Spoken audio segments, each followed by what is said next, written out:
சாபம் பாகம் 3. காசியில் காவல் தெய்வமாக இருக்கிற காலபைரவரை தாண்டி யாரும் காசியை விட்டு எதுவும் வெளியில் எடுத்துக்கொண்டு செல்ல முடியாது.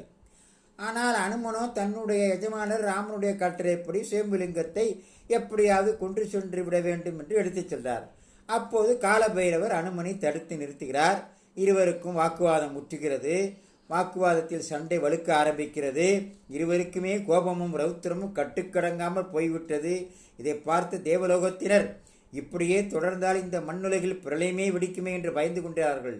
இருவருமே அதிக பலசாலிகளாக இருப்பதால் இருவருக்கும் இடையே இருக்கிற சண்டையை எப்படியாவது பெரிதாக்காமல் தடுத்து நிறுத்த வேண்டும் என்று யோசித்து காலபைரவரிடம் வேண்டி கேட்டுக்கொண்டனர்.